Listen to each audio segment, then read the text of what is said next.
Let's get a check on the markets right now. We're joined by Tiffany McGhee. She's the CEO and CIO at Pivotal Advisors, also a CNBC contributor, and Greg Branch, who's managing partner at Veritas Financial Group and a CNBC contributor as well.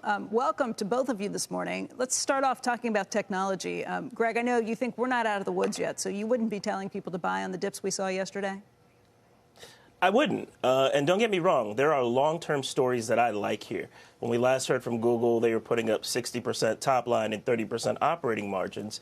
They're going to grow with 30, 40%, trading at a market multiple EV to EBITDA in 2022. So there are plenty of stories I like. The question is can I buy them cheaper 3 or 4 weeks from now? And every indication is that every single factor that people have cited for yesterday's sell-off will only get more acute and will intensify from here. Concerned about inflation? I expect that we'll see 6% PCI and 5% PCE before end of year. That's simply not priced in. Worried about energy prices? You think that it's linked to the rising yields? Well, we're entering the heating months, and so expect that to go higher as well. Increased public scrutiny on the tech sector, as we saw evidenced by the stories about Facebook in the week. And so every single concern, every single factor is only going to get more acute over the next few weeks. And so I believe that while they might be on sale now, we can get them cheaper later. Tiffany, you agree with that?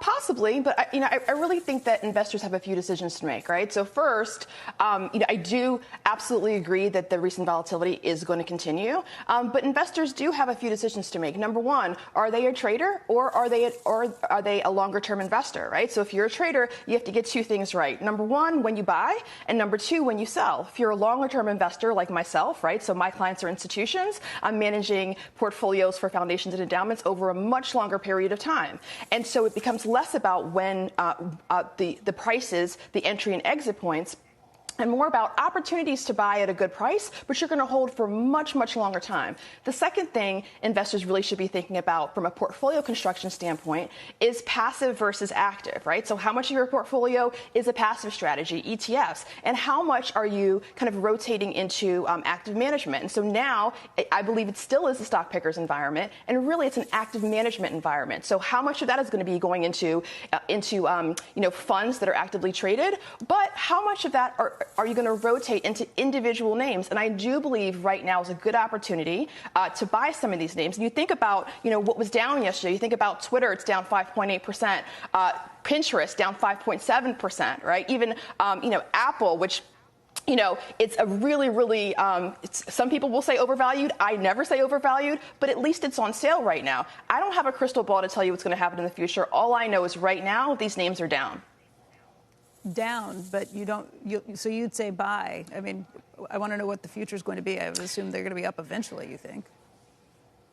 Of course, yeah, because again, if you are investing over the longer term, right, you do think, you do have conviction around a longer term strategy. And all of these names that I mentioned, and I'm going to tell you, my portfolio is very heavy into tech. And that's just conviction around innovation and just things moving forward, right? If you just kind of look at what happened, last year, and kind of, what COVID has done for our current world, everything has changed. And tech companies are really positioned to take advantage of this. And I'm speaking about that broadly, but there's so many opportunities. But isn't that something the market kind of figured out? What's going to happen. Just the idea that the pandemic really lifted all these boats. Maybe now it's time to let some air out of the market. Absolutely. Yeah.